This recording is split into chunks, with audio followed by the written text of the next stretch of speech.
Shalom, amados irmãos, ouvintes da Santa Palavra de Deus. Eu estou aqui novamente para corrigir um erro aí de pregação de um profeta chamado Geraldo Moraes, ok? Guardem esse nome, é um falso profeta terrível que tem ensinado muita bobagem, confundindo a mente das pessoas, porque como ele não tem uma boa leitura, logo não terá uma boa hermenêutica, nenhuma interpretação adequada dos textos, tá? E isso causa uma série de problemas. Então eu quero trazer mais uma mensagem aqui, um estudo, corrigindo essas heresias, essas falácias ditas por esse indivíduo. Uma delas que eu estarei corrigindo agora é a questão da vinda do Senhor. Ele alega que o Senhor já veio por conta de uma má interpretação que ele faz do texto de Mateus 24. Então abram comigo as suas Bíblias em Mateus capítulo 23, a partir do versículo de número 37, onde começa o assunto. O Messias disse: Jerusalém, Jerusalém, que matas os profetas e apedrejas os que te são enviados. Quantas vezes quis eu ajuntar os teus filhos, como a galinha ajunta os seus pintinhos debaixo das asas, e tu não quiseste. Eis que a vossa casa vos ficará deserta, porque eu vos digo que desde agora não me vereis mais, até que digais, bendito o que vem em nome de Yahweh, né? Do Eterno, Yahweh. Capítulo 24, a partir do versículo 1. E quando Yeshua ia saindo do templo, aproximaram-se dele os seus discípulos para lhe mostrarem a estrutura do templo. E Yeshua, porém, lhes disse: Não vedes tudo isto? Em verdade vos digo que não ficará pedra sobre pedra que não seja derribada. E estando assentado no Monte das Oliveiras, chegaram-se a ele os seus discípulos, em particular, perguntando: Dize-nos quando serão essas coisas, e que sinal haverá da tua vinda e do fim do mundo? E Yeshua respondendo disse-lhes: Acautelai-vos, olha só, acautelai-vos, que ninguém vos engane. Ele começa a explicação, né, em resposta ao que perguntaram, dizendo: Acautelai-vos, que ninguém vos engane. E o que mais tem acontecido? São as pessoas serem enganadas. Mas eu quero chamar a sua atenção a este episódio. Ele se dirigia aos seus discípulos, ok? Porque muitos virão em meu nome, dizendo, eu sou o Messias, e enganarão a muitos. E ouvistes de guerras, e ouvireis de guerras, de rumores de guerras. Olhai, não vos assusteis, porque é mister que isso tudo aconteça, mas ainda não é o fim. Porquanto se levantará nação contra nação, e reino contra reino, e haverá fomes e pestes, e terremotos em vários lugares. Mas todas essas coisas são o princípio das dores. Então vos hão de entregar para serdes atormentados e matar-vos-ão, e sereis odiados de todas as gentes, por causa do meu nome. Os apóstolos passaram por tudo isso. Nesse tempo, muitos serão escandalizados, e trair-se-ão uns aos outros, e uns aos outros se aborrecerão. E surgirão muitos falsos profetas, e enganarão a muitos. E por se multiplicar a iniquidade, que na verdade não é iniquidade, do grego aqui consta anomia, ok? Que significa transgressão da lei.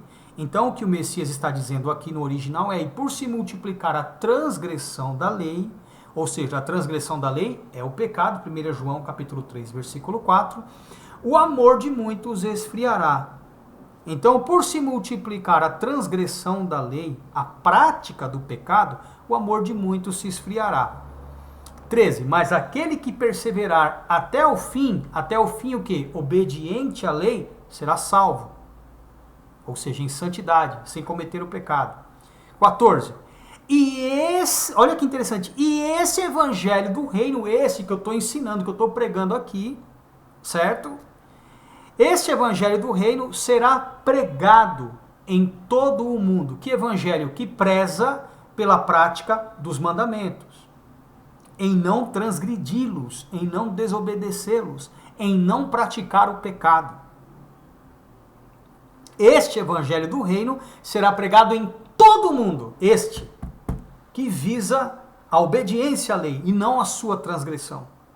Este evangelho será pregado em todo o mundo, em testemunho a todas as gentes, a todos os gentios, todos os povos, e então virá o fim. Este evangelho que preza por não transgredir a lei, ou seja, sua prática, sua obediência, não praticar o pecado. É este evangelho. Esse evangelho tem sido pregado em todo mundo? Claro que não. Todo mundo está aí pregando a abolição da lei. Mas vamos dar continuidade. O sermão continua, né? Veja bem, essa primeira parte é como se fosse um resumo do que vai dar continuidade aqui. É um resumo, é como se o Messias tivesse resumido. Entendendo? A partir do versículo 15, ele vai começar a esmiuçar. Quando, pois, virdes que a abominação da desolação de que falou o profeta Daniel está no lugar santo, quem lê, entenda, qual é essa abominação? Qual é essa abominação de que falou o profeta Daniel? Você sabe qual é? Vou mostrar para vocês. Daniel, capítulo 7. Vamos lá. Versículo de número 25. E proferirá palavras contra o Altíssimo, e destruirá os santos do Altíssimo, e cuidará em mudar os tempos e a lei. Os tempos e a lei. Os tempos já foram mudados. Por quê? Porque no calendário de Deus, o dia começa na noite, no pôr do sol, de um dia para o outro. Ok? Eles alteraram para meia-noite. Já começa por aí. E na lei? Mandamentos que são abolidos, práticas que são deixadas, transgressões. Ok? Principalmente a mudança, como tem na Bíblia da Aparecida, né? Que mudaram o terceiro e o quarto mandamento, o que diz respeito à adoração de imagens e esculturas, e o que diz respeito à guarda do sábado. Eles mudaram. Tá? Mas vamos lá. Vamos dar continuidade aqui. Capítulo 8.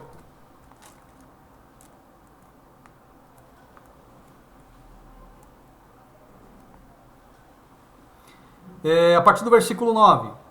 De uma delas saiu uma ponta muito pequena, a qual cresceu muito para o meio-dia, para o oriente e para a terra formosa, e se engrandeceu até o exército dos céus, e alguns do exército e das estrelas deitou por terra e as pisou, ou seja, venceu e exerceu poder sobre elas. Corrupção dos anjos. E se engrandeceu até o príncipe do exército dos anjos, e por ele foi tirado o contínuo sacrifício. Por quem? Por aquele que se engrandeceu sobre o príncipe. Foi tirado o contínuo sacrifício, o perpétuo sacrifício. Qual é o perpétuo sacrifício ou contínuo sacrifício? O do Messias. E o lugar do seu santuário foi lançado por terra. Que aconteceu com a derrubada do templo. Beleza? E o exército lhe foi entregue com o sacrifício. As pessoas passaram a sacrificar a ele, como agora em Israel já começaram a sacrificar de novo, colocando um sacrifício contínuo, que é animal, sobre o sacrifício perpétuo, que é o de Cristo. Mas não falarei sobre isso agora. Capítulo de número 11, versículo de número 28.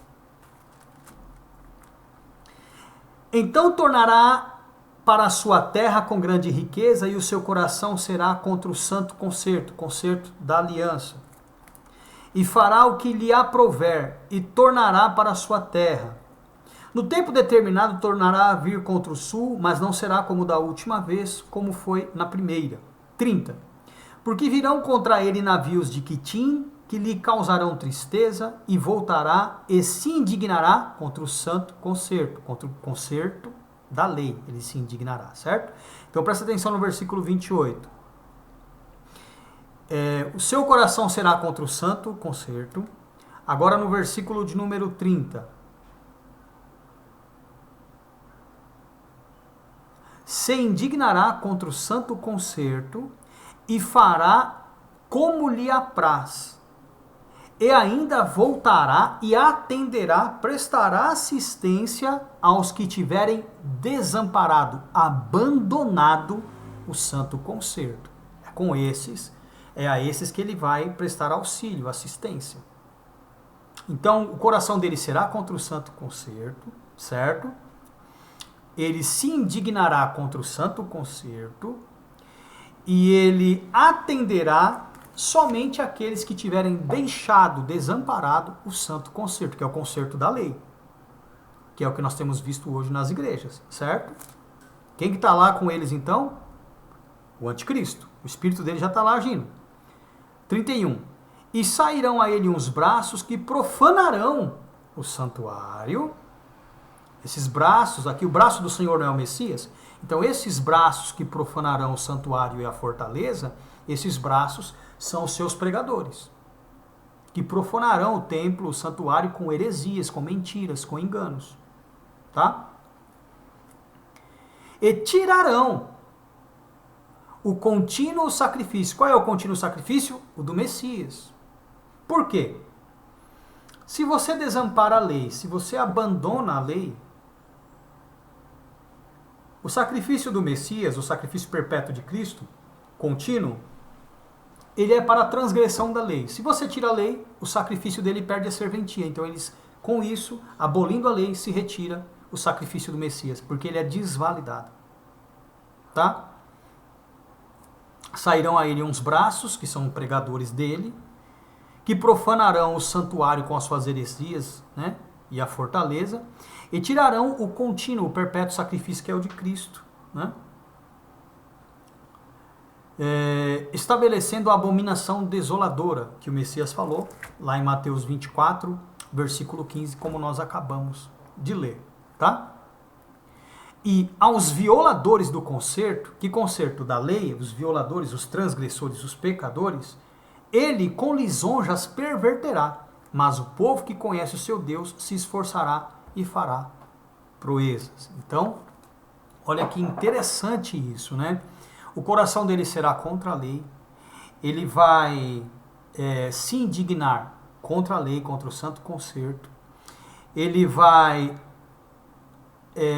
atender os que tiverem desamparado, deixado a lei, e aos violadores, os transgressores do concerto da lei, ele com lisonjas, bajulação, perverterá. Entenderam, meus amados? Então, voltando lá para Mateus 24, 15. Quando, pois, virdes que a abominação da desolação de que falou o profeta Daniel, que nós acabamos de ler, está no lugar santo, quem lê, que entenda, então os que estiverem na Judéia, que fujam para os montes. E quem estiver sobre o telhado, não desça a tirar coisa alguma de casa. E quem estiver no campo, não volte atrás a buscar as suas vestes. Mas ai das grávidas e das que amamentarem naqueles dias. E orai para que a vossa fuga não aconteça no inverno e nem no sábado. Porque era fechado os portões da cidade, né? Eu acredito que até hoje é feito isso, né? Ninguém faz nada no dia de sábado. Eles naquele tempo eles nem pregavam, só faziam a leitura, o estudo lá na Torá, mas eles não saíam evangelizando na rua, eles não curavam enfermos, não cuidavam sequer dos seus animais se caíssem em um buraco, pra vocês terem uma ideia. É uma má interpretação do zelo da lei, né? Versículo 16. Então os que estiverem na Judéia que fujam para os montes, quem estiver sobre o telhado que não desça para tirar coisa alguma de sua casa, Quem estiver no campo não volte atrás a buscar as suas vestes, mas ai das grávidas e das que amamentarem naqueles dias. Orai para que a vossa fuga não aconteça no inverno e nem no sábado, porque haverá então grande aflição como nunca houve desde o princípio do mundo até agora, nem ainda tão pouco haverá jamais. Ou seja, essa aflição que os apóstolos começaram a passar e que nós, que temos pregado e obedecido o Evangelho, também passamos. Porque começou com eles a grande tribulação. Entendam isso, a grande tribulação começou com eles, eles passaram por tudo isso aqui. Ok? E se aqueles dias não fossem abreviados, nenhuma carne se salvaria, mas por causa dos escolhidos serão abreviados aqueles dias. Então, se alguém vos disser, eis que o Messias está aqui ou ali, não lhe deis crédito. É óbvio que essa palavra ela tem dois públicos, porque os discípulos sabiam bem quem era o Messias, certo? Então ele também está falando aqui com aqueles que haviam de crer por intermédio deles. Nós, um outro público. É óbvio, qualquer pessoa lendo vai compreender, porque não faz sentido ele dizer isso para os seus apóstolos, sendo que eles não se deixariam enganar, porque sabiam bem quem ele era, certo? Porque surgirão falsos cristos e falsos profetas, e farão tão grandes sinais e prodígios que, se possível fora, enganariam até os escolhidos. Olha que interessante, né? Olha que interessante. E eis que vô-lo tenho predito. Portanto, se vos disserem, eis que ele está no deserto, não saiais, ou eis que ele está no interior da casa, não acrediteis. Porque assim como o relâmpago sai do oriente e se mostra até o ocidente, assim será também a vinda do Filho do Homem. Pois onde estiver o cadáver, ali se ajuntarão as águias. O que ele está querendo dizer? Que a vinda dele será vista desde o oriente até o ocidente, como um raio que cruza o céu. Toda a nação de Israel verá o dia da sua vinda, tá? 29. E logo depois da aflição daqueles dias, o sol escurecerá, a lua não dará a sua luz, as estrelas, que são os anjos, cairão do céu. Ele está falando aqui de que quando ele foi assunto ao céu, que Satanás e os seus anjos foram expulsos, né? E as potências dos céus, os poderes celestes, serão abalados. Então aparecerá no céu, olha que interessante, o sinal do Filho do Homem, e todas as tribos da terra, aí alguns hão de dizer, ele está se referindo só a Jerusalém, não é isso? Então vamos lá. E todas as tribos da terra lamentarão e verão o Filho do Homem vindo sobre as nuvens do céu com poder e grande glória. E ele enviará os seus anjos com rijo, clamor de trombeta, os quais ajuntarão os seus escolhidos desde os quatro ventos, de uma a outra extremidade dos céus. Extremidade. Então ele não se referia só à nação. Ele estava se referindo a todo o mundo. Todo o mundo. Quando isso haveria de acontecer? Aprendei, pois, esta parábola da figueira. Quando já os seus ramos se tornam tenros e brotam folhas, sabeis que está próximo o verão. Então nós temos que olhar para a nação de Israel, para Jerusalém. Quando começarem a crer, quando começarem a buscar, então estaria próxima a sua vinda. Igualmente, ou seja, comparado a isso, igualmente, quando virdes todas essas coisas, sabei que ele está próximo, às portas. Olha que interessante. Então, todo esse acontecimento começaria lá com os judeus em Israel e se espalharia por todo o mundo, os quatro cantos da terra, os quatro ventos, certo? Em verdade vos digo que não passará essa geração. Qual geração? Esta geração da figueira. da figueira, porque não faz o menor sentido os apóstolos terem morrido sem verem a sua segunda vinda. Certo? Porque eles não viram. Não viram. Em verdade vos digo que não passará esta geração sem que todas essas coisas aconteçam. Que geração? A geração que observa os sinais da figueira, que observa igualmente os tempos, tudo que tem acontecido. O céu e a terra passarão, mas as minhas palavras não hão de passar. Agora, olha que interessante o versículo de número 36. Porém, daquele dia e hora, ninguém sabe. Então, ele deu aqui, no versículo 32,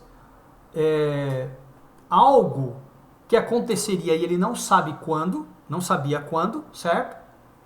E que daquilo ali nós teríamos uma ideia de quando seria a sua vinda. Então deveríamos nos acautelar, prestando atenção nos tempos e olhando para a nação de Israel, Jerusalém. Ela florescer para a fé. Certo? Porém, daquele dia e hora ninguém sabe, nem os anjos dos céus, nem o Filho, ou seja, nem ele mesmo, nem o Messias, mas unicamente meu Pai, Deus. E como foi nos dias de Noé, olha que interessante, como foi nos dias de Noé? Noé pregou por 150 anos, pedindo ao povo que se arrependesse enquanto a arca ficava pronta. Ninguém se arrependeu, a não ser ele, seus filhos e suas noras e sua esposa, que foram salvas pelas águas, né, que prefigura o batismo. Vocês entenderam isso? Como foi nos dias de Noé, assim será também na vinda do Filho do Homem. Ou seja, nós temos pregado e ninguém tem crido.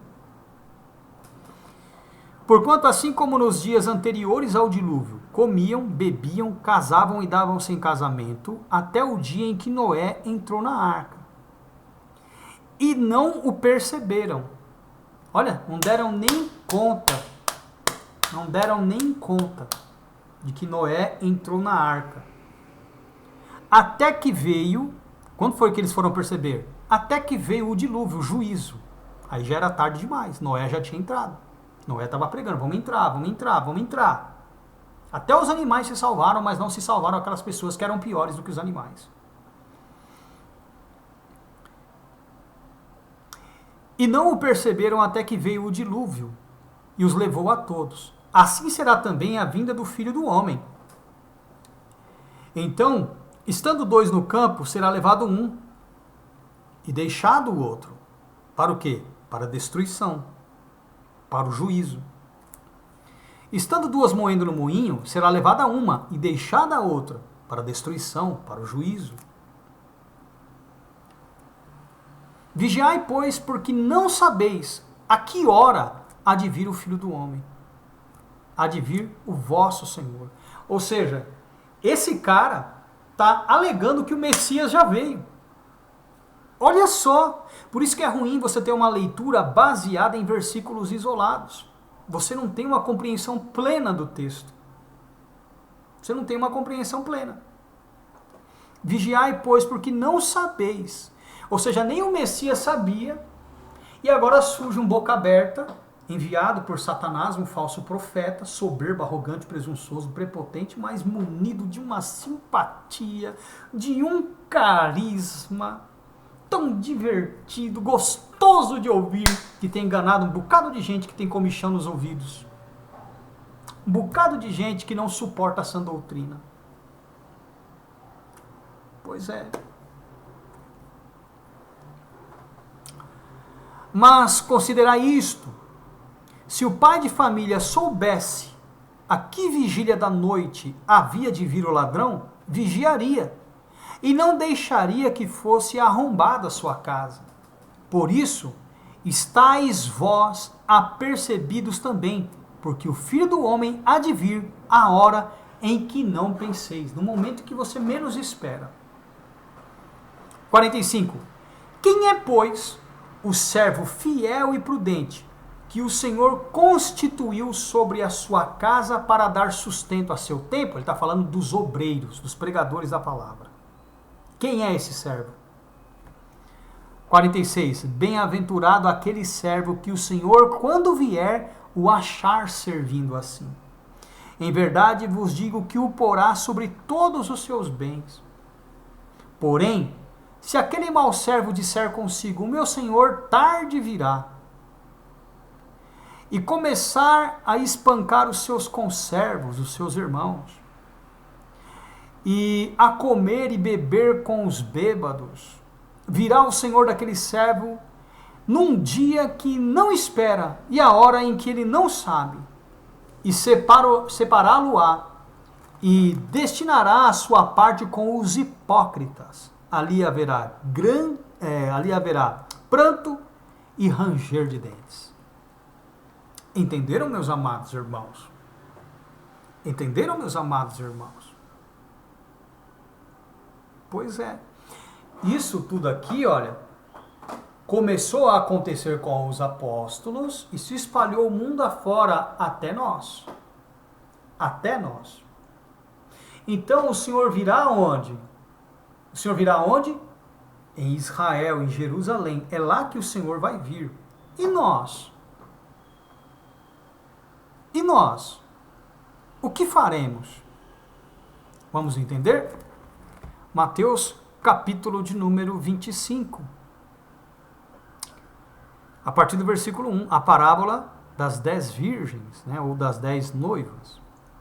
Então o reino do céu será semelhante a 10 virgens que, tomando as suas lâmpadas, saíram ao encontro do noivo. 5 delas eram prudentes, e 5 delas eram o quê? Nécias, indoutas, sem conhecimento, despreparadas, imaturas e irresponsáveis.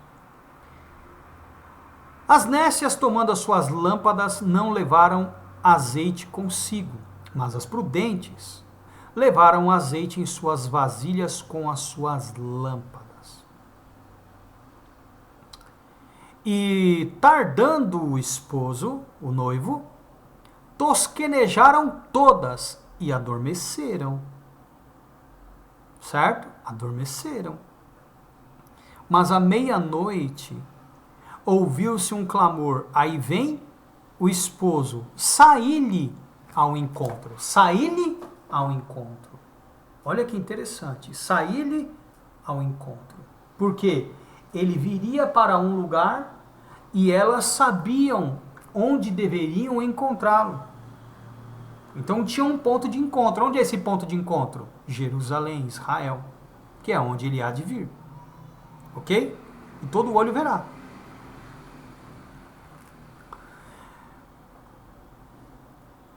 Mas à meia-noite ouviu-se um clamor, dizendo, aí vem o noivo, saí-lhe ao encontro.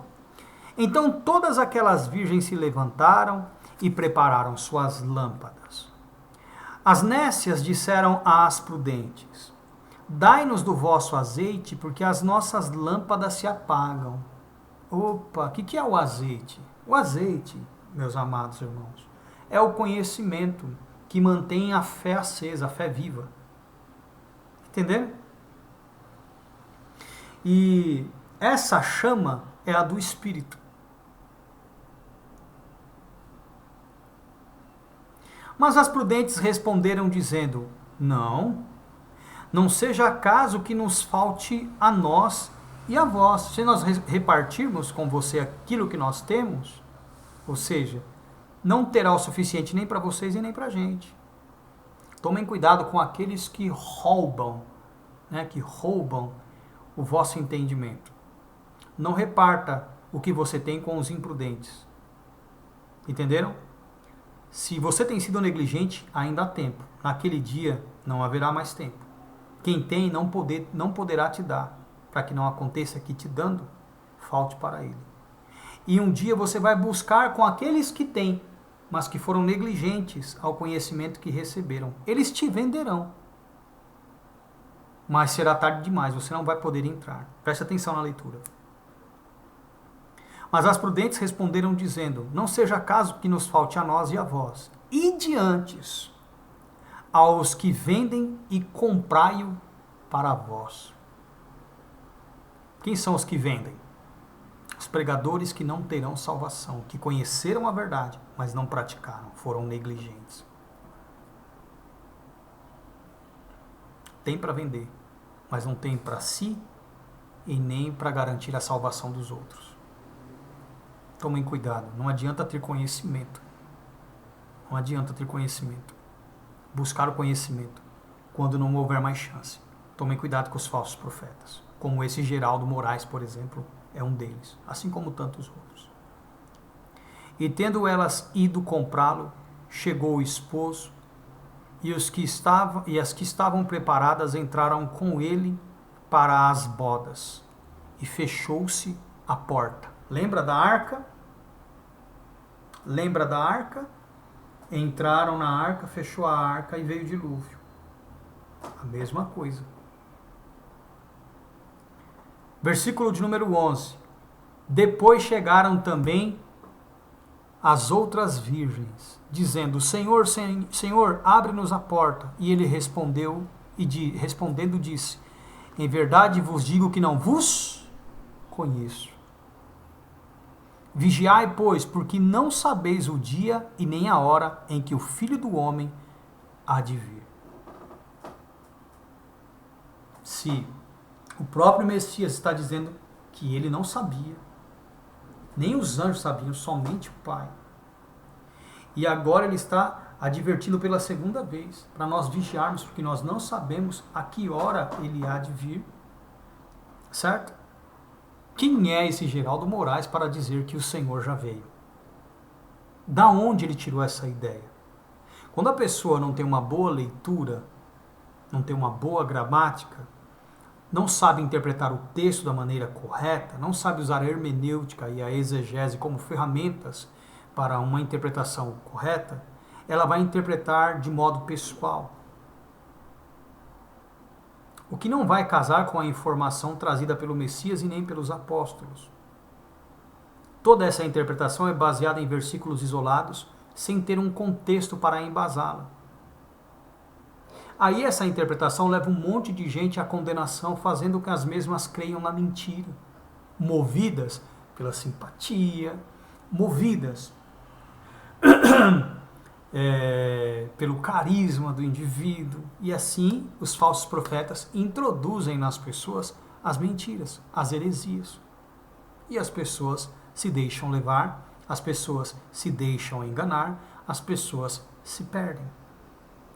Então, quando nós começamos a pregar a palavra da maneira correta, né, o que acontece? As pessoas começam a achar que aquilo que nós temos pregado, que é a verdade, que é aquilo que é correto, é a mentira.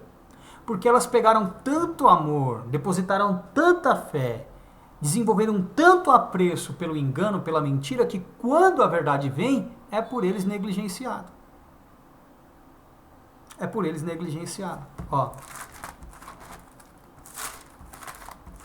Tessalonicenses, acho que é a segunda Tessalonicenses, se não me falha a memória.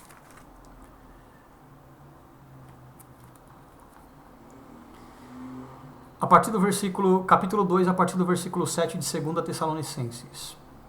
Porque já o mistério da injustiça opera. Somente há um que agora resiste até que do meio seja tirado. No caso, naquele tempo era o apóstolo Paulo, como ele adverte em Atos 20, versículos 29 e 30. E então será revelado o iníquo, o transgressor da lei, a quem o Senhor desfará pelo assopro da sua boca e aniquilará pelo esplendor da sua vinda. A esse, cuja vinda é segundo a eficácia de Satanás, com todo o poder, sinais e prodígios de mentira e com todo o engano da injustiça para os que se perdem, para os que perecem, para os que estão se destruindo.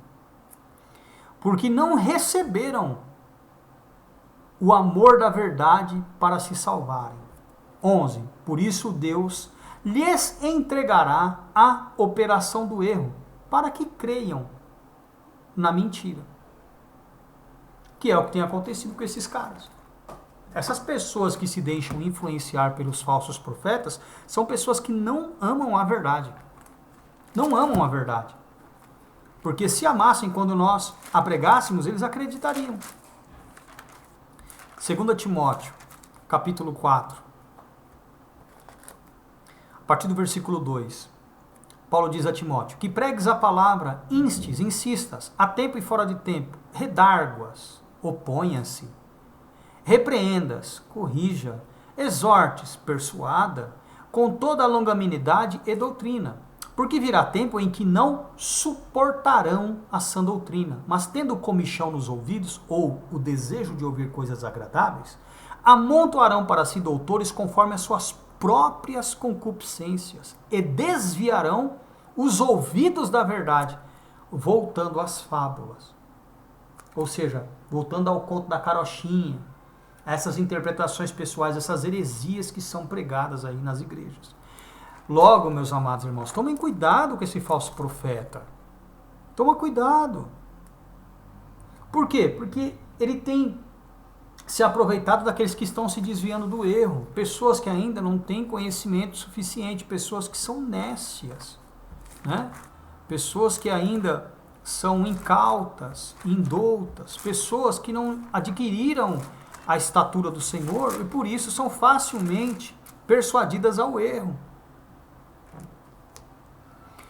Romanos capítulo de número 16, 17 e 18.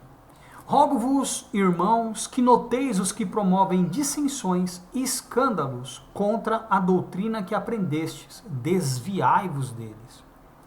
Porque os tais não servem a nosso Senhor Yeshua, o Messias, mas ao seu ventre, com suaves palavras e lisonjas enganam o coração dos simples, porque os tais têm o mesmo comportamento do anticristo, porque eles têm o espírito do anticristo. Olha lá, Daniel, capítulo de número 11. Daniel 11, 32. E aos violadores do concerto, ou seja, aqueles que transgridem a lei de Deus, ele com lisonjas, olha só como há semelhança comportamental, porque tem o mesmo espírito do anticristo, né? E aos violadores do concerto da lei de Deus, ele, o anticristo, com lisonjas perverterá, mas o povo que conhece a seu Deus se esforçará e fará proezas. Então, é a mesma tática aqui, ó. Romanos 16, 18. Porque os tais não servem a nosso Senhor Yeshua, o Messias, mas ao seu ventre, a sua própria vontade, as suas próprias concupiscências. E com suaves palavras e lisonjas, estes enganam o coração dos simples, dos incautos, daqueles que não têm entendimento. Por isso que você é enganado, que você não tem entendimento. Você é um menino inconstante. Então, todo cara que surgir pregando curiosidade, sabe, baseado em versículos isolados, com um carisma, né, um queridão, vai te enganar. Porque o cara vai pregar aquilo que você quer ouvir. Por quê? Você desviou o seu ouvido da verdade. Você busca alguém que pregue algo que venha agradar aos seus ouvidos. Você não quer disciplina, você não quer correção. Você quer uma palavra que te console, que te conforme à vida que você tem vivido. Você não vai aceitar a exortação. É daí que os falsos profetas se esbanjam, né, com esse tipo de gente como você tem sido. 2 Pedro capítulo 2. A partir do versículo 1, 2 Pedro 2, a partir do 1. Também houve entre o povo falsos profetas, como entre vós haverá também falsos doutores, que introduzirão encobertamente heresias de perdição, e negarão o Senhor que os resgatou, trazendo sobre si mesmos repentina perdição. E muitos seguirão as suas dissoluções, os seus ensinos libertinos, pelos quais será blasfemado o caminho da verdade. E por avareza, por ganância, pretensão, querendo fama e reconhecimento, farão de vós negócio com palavras fingidas, sobre os quais, já de largo tempo, não será tardia a sentença e a sua perdição não dormita. Versículo 17. Estes falsos profetas, esses falsos mestres, doutores, estes são fontes sem água, nuvens levadas pela força do vento, são inconstantes, para os quais a escuridão das trevas eternamente se reserva, porque falando coisas muito arrogantes de vaidades, engodam, seduzem com as concupiscências da carne e com dissoluções, com ensinos libertinos,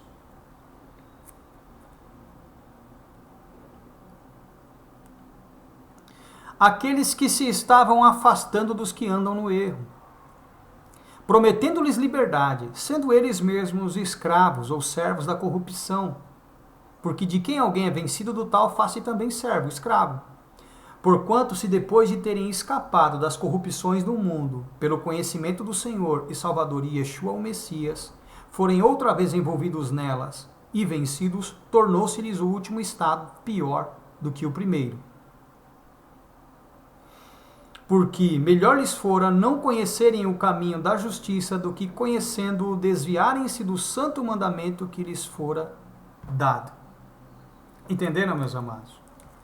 Então, tomem cuidado com esse falso profeta Geraldo Moraes, que tem colocado um bocado de gente a perder. Dentre as suas inúmeras heresias, tem não somente essa, né, onde ele afirma que o Messias já veio, como também tem uma que ele está pregando agora, dizendo que o batismo não tem mais serventia, que o batismo não precisa mais ser batizado nas águas. Não só essa, como uma outra também, que ele diz que o único pastor foi o Senhor. Não precisamos mais de pastor. Contrariando Jeremias, capítulo 3, versículo 15, capítulo 23, do 1 ao 4, Efésios, capítulo 4, do 11 ao 16, que fala que o Senhor levantou e a importância desses dons ministeriais, dentre eles o de pastor. Hebreus capítulo 13, versículos 7 e 17, que diz para nós obedecermos, nos sujeitarmos aos pastores, olhando para o seu modo de viver, né? Enfim, está colocando um bocado de gente a perder, e as pessoas estão se deixando levar por esse falso profeta. Todos estes estudos contra essas doutrinas dele, nós temos aqui no canal, então acessem e divirtam-se. Amados, contribuam conosco com os seus dízimos e com as suas ofertas. Você pode contribuir pelo número de celular no 11 98679 6974, 11 98679 6974.